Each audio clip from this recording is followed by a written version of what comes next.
They're right. It is different this time. It's worse. Much, much worse. What is?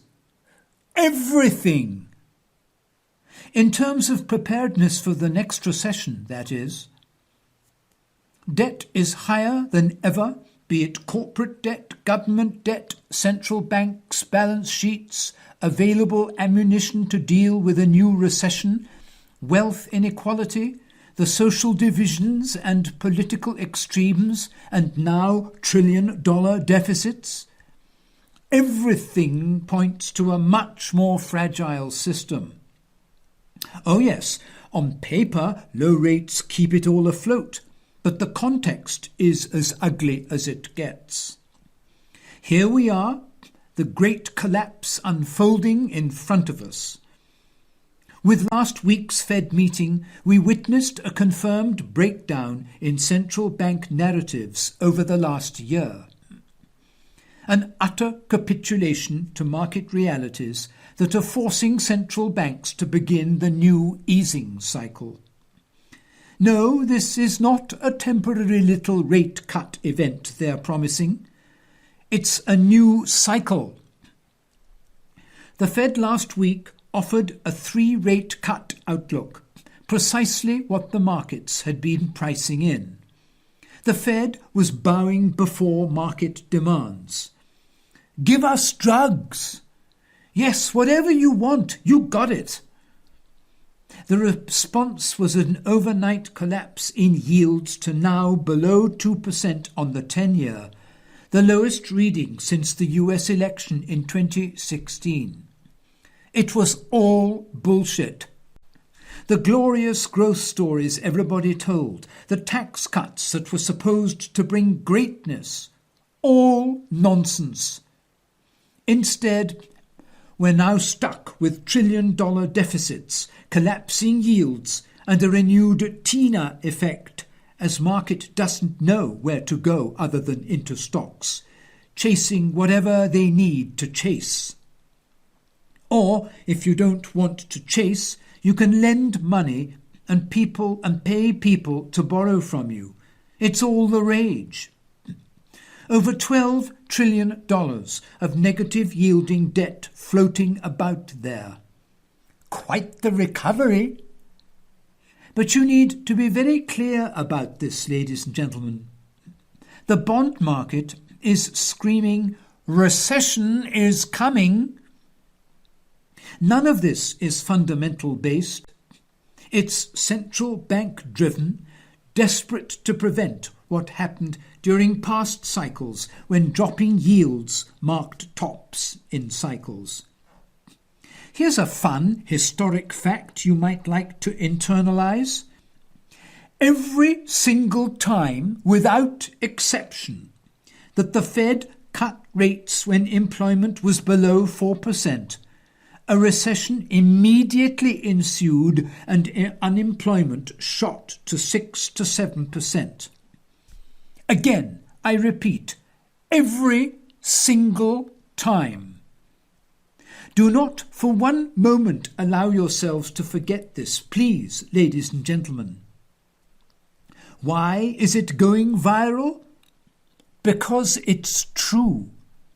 We're at 3.6% unemployment, with a 105% debt to GDP ratio, and the Fed is signalling 3 rate cuts. The track record is clear. It's not good news for the economy, and ultimately not good news for stocks either. If you're arguing that rate cuts are good for stocks, you're willfully ignoring this. Yet, eyes wide open, we may see the combustion scenario here. Complete panic Tina chase, central banks throwing free money around again, and the same idiocy that has structurally produced nothing over the last 10 years going back into full swing.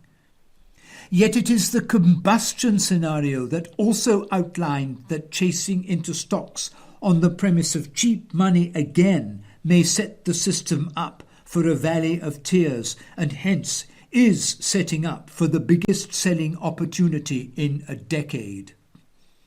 For things are not better this time. They're worse, much, much worse. And central banks are reacting to it again, because they have to.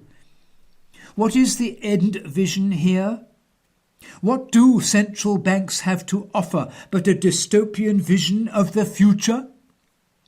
Can we just skip to the part when central banks own all stocks, the top 1% own all land, and MMT governments print guaranteed incomes for the rest so they can play Fortnite 35 while AI bots drone deliver burgers and toys to their 3D printed homes?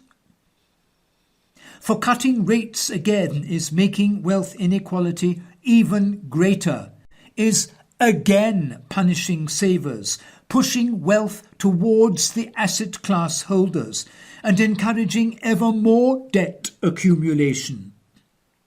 In short, make the bubble even bigger. Debt is higher than ever. Growth is weak, and 10 years of cheap money policies by central banks have failed to produce growth and or meet artificial inflation targets. Let's do it all again, except it's different this time. It's worse, much, much worse. But no central banker will ever admit it. I can't emphasize strongly enough how pitiful all this is. Bulls, not having predicted the 10-year to drop below 2% this year, are getting bailed out again by the central banks. Central banks have once again set in motion an environment where all asset classes are inflating. All of them, stocks, bonds, gold, crypto, you name it. Everything is appreciating. Growth may be slow, but assets are flying higher everywhere. Asset inflation without growth. We are the US Federal Reserve. Always wrong about growth and inflation, but always easy on the money front. Here's something you need to know. The Fed can't improve the economy or make corporate stock more valuable. Here's why. The Fed lends money overnight. It only directly affects the short end of the yield curve where you borrow short-term money. Lending below the rate of inflation shifted the whole financial system to focus on short-term money, short-term investments, and short-term results. Why borrow long-term at a real interest rate, albeit a low one, when you can borrow short-term for free? Why worry about long-term profitability when you could make your money now? Why worry about sales and profits when you can goose up your stock with cheap finance? But real capitalism takes time. It takes time to build factories and infrastructure. It takes time to train people. It takes time to test out new innovations and inventions. It takes time to put new machinery in place and to pay for it. It takes savings. But as the Fed pushed down interest rates, it made savings so unattractive that current net national savings are lower than they were 20 years ago, and the rate of savings as a percentage of gross national income is now 80% below where it was when America really was great in the 1960s. Short-term finance is great for short-term speculators, but it's bad for business. You can't build a real prosperous economy with overnight money. You need long-term finance. With the savings rate in decline and capital sliding down the yield curve to the short end, the little long-term capital left went to the safest borrowers, large corporations, and the US government. Alas, money is not invested by the feds. It's squandered, and it's small businesses, not huge crony corporations, that are the major source of economic growth. The US economy began a cyclical downswing in 2001. Since then, GDP growth rates, averaged over a 10-year period, are only half those of the late 20th century. The Fed's fake interest rates may have jimmied up stock prices, but they didn't stop the decline on Main Street. They made it worse.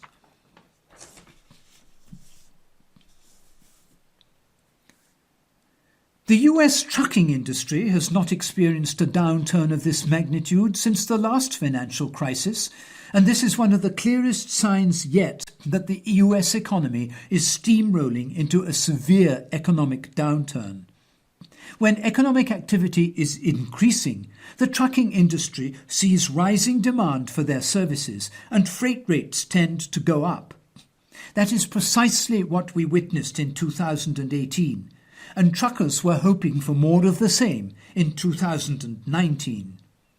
But when economic activity is on the decline, the trucking industry sees decreasing demand for their services, and freight rates tend to go down. Unfortunately, the numbers that the US trucking industry is reporting right now are absolutely abysmal.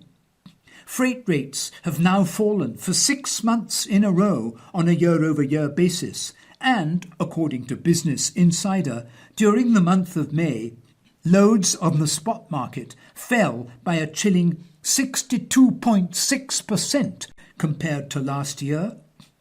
This year has been rocky for the $800 billion trucking industry. After a raucous 2018, 2019 has seen retailers and manufacturers moving less, according to the Cass Freight Index. Freight rates have dipped year over year for 6 months straight.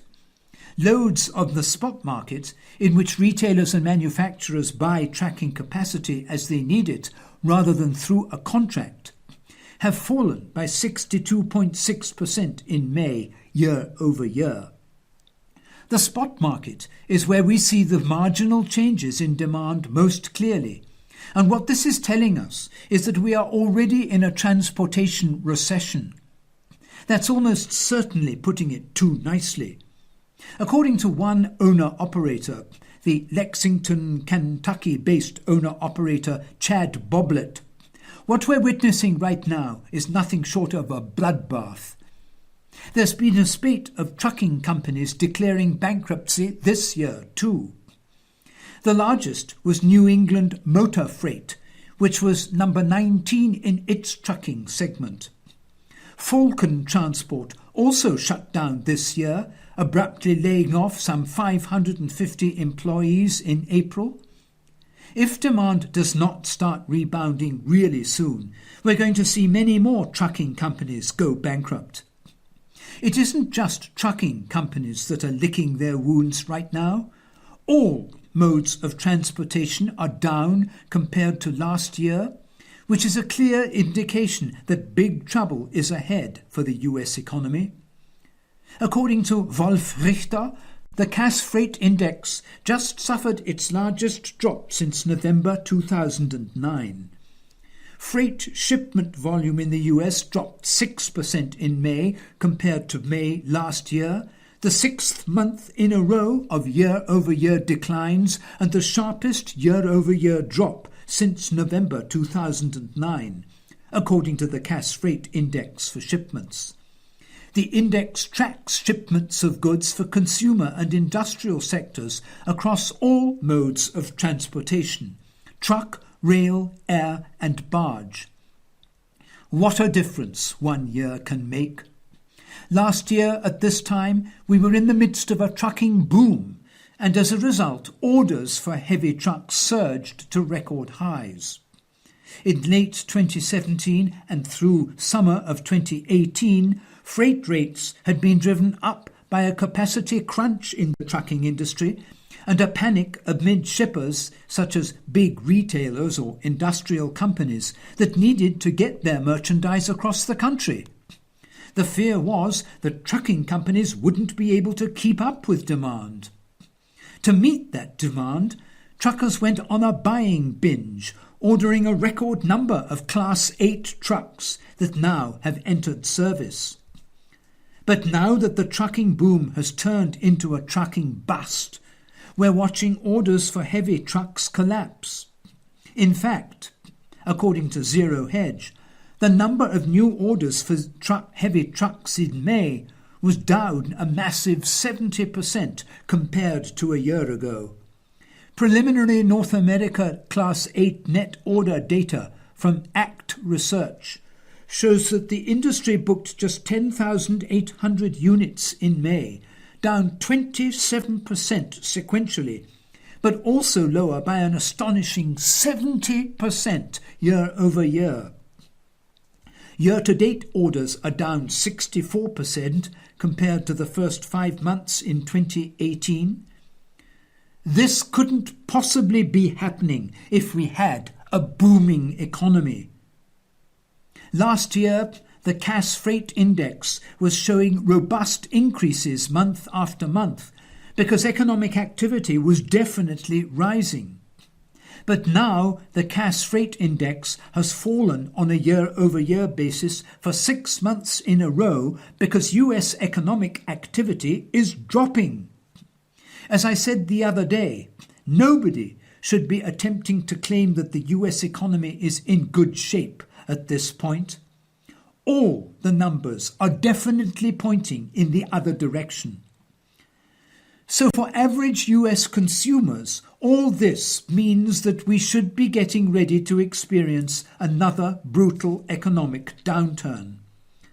I know of people who have already lost their jobs, and a lot more job losses are coming.